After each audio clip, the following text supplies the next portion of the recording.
उसूल निक अस्सलाम वालेकुम अस्सलाम वालेकुम अस्सलाम अस्सलाम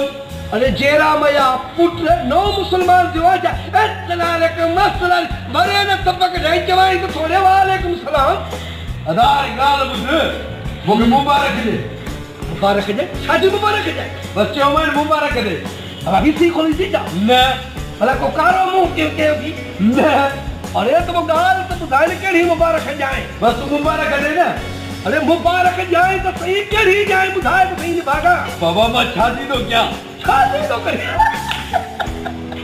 अरे ने भागा इतो तीन शादी तो करे भला गाल तो केड़ हो धंधो शुरू तो भी शादी पुठा शादी ने भागा अब गाल बुध पेरी के दार नहीं मारे छडियो वही बे सा प्यार कयो वो भजी एला केसा भजी भाई हां हां 3-5,000 खादो हां वही हुआ भी बाकी आने चौथी दो क्या एड़ी जो ये वीआईपी कार भी था बंगलो भी था नौकरी भी था बाबा काट करी है वट बाबा मां शादी ते को नहीं गाल ते सीधी दोस्ती पाई जगह पे आपी के मां को करे जदिया के ही शादी में वही बस सारी तो बहना मां की शादी ते बाबा नहीं जो तू मेरे दोस्त भाव आज की यार तू नहीं ने मेरी शादी कौन की अरे दोस्त जिगरी यार अल्लाह है नतर मखै अरे इज्जत को अभी के रे कमदी शादी छो अरे मुझे सूर न पुछ पी के न पुछ साजे करे नथो मरे तो बुधाई तो बुधाई ने जाने बुधाई रे भागा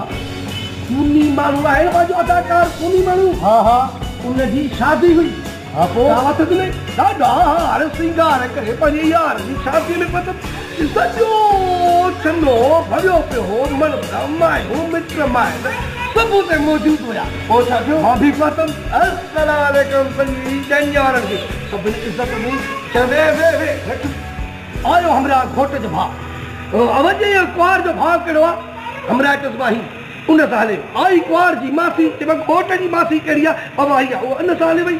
आए वरी घोट जी भेण अब क्वार जी भेण अब आई ये करो सजो छनो वियो खाली थी ओ छा थियो मां के भला अकेलो मां छा कया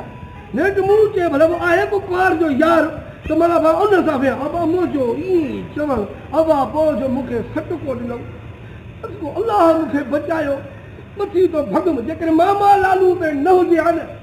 तो यकीन करे सबा मुके उफट बा मारे बाबा छिपता होया सो इन को बाबा हे ले तो हजारी मां शादी को कोने तुम थुड़ हल चंगो जो न के सद कोन नो बाबा चौथी शादी भी कैंसिल भाई कार्ड वापस ओ बा शादी कैंसिल